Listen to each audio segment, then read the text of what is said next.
پھر ایک ہے عبادت اور ایک ہے شوق اور ذوق عبادت.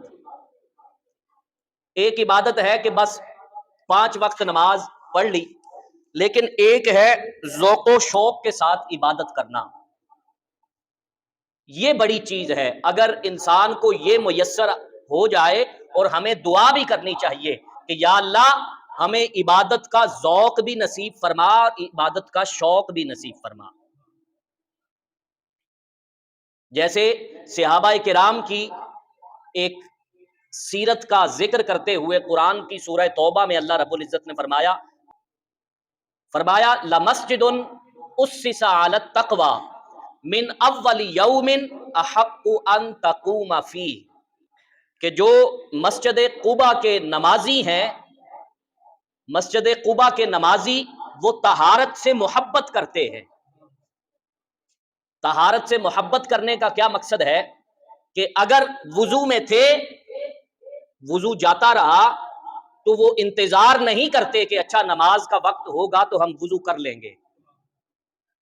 احق ان تقوم فیہ رجال یحبون ان یتطہروا، کہ وہ جو مسجد قباء کے نمازی ہیں وہ وضو سے، طہارت سے محبت کرتے ہیں. فرمایا وہ طہارت سے محبت کرتے ہیں. اللہ رب العزت نے فرمایا واللہ یحب المتطہرین، اللہ ان طہارت رکھنے والوں کو، ان وضو کرنے والوں سے محبت کرتا ہے. یعنی میں یہ بات بتا رہا تھا، ایک ہے پابندی کی نماز پڑھنا جو 5 وقت انسان پر فرض ہے، یہ پابندی کی نماز ہے. لیکن ایک ہے ذوق و شوق کے ساتھ نماز پڑھنا. اگر کوئی شخص 70 سال عبادت کرتا ہے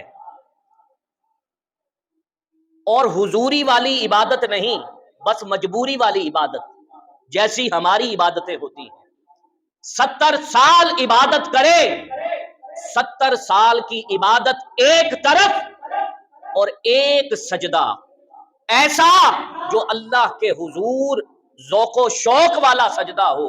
فرمایا 70 سال کی عبادت سے بلند مرتبہ اس ایک سجدے کا ہے. حضرت یحییٰ بن معین رضی اللہ تعالی عنہ کا یہ قول ہے کہ 70 سال کی عبادت جو بے حضوری والی ہے، اس پر ایک وہ سجدہ فوقیت رکھتا ہے جو اللہ کے حضور ذوق و شوق سے کیا جائے.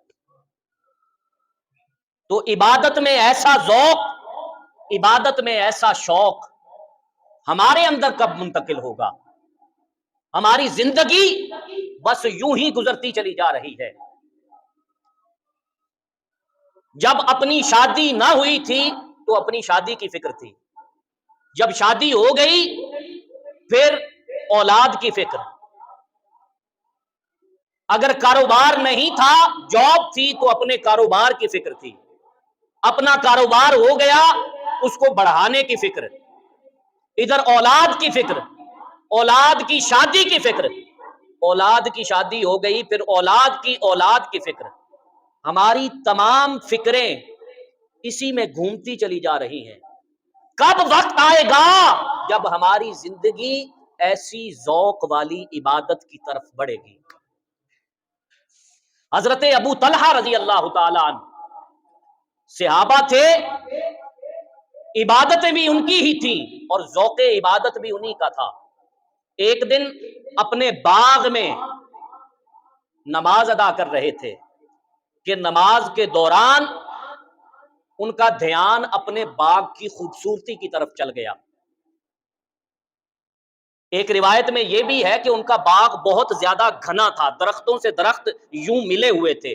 تو انہوں نے نماز کے اندر ہی باغ کی خوبصورتی پر غور کرنا شروع کیا تو ایک پرندہ ان درختوں سے اندر داخل ہونا چاہ رہا تھا، لیکن گھنا ہونے کی وجہ سے وہ پرندہ باغ کے اندر داخل نہیں ہو پا رہا تھا. جب آپ نماز سے فارغ ہوئے تو بڑی شرمندگی ہوئی. حضور علیہ الصلوۃ والسلام کی بارگاہ میں آ گئے اور کہا یا رسول اللہ، یہ جو باغ جس کی ملکیت میری ہے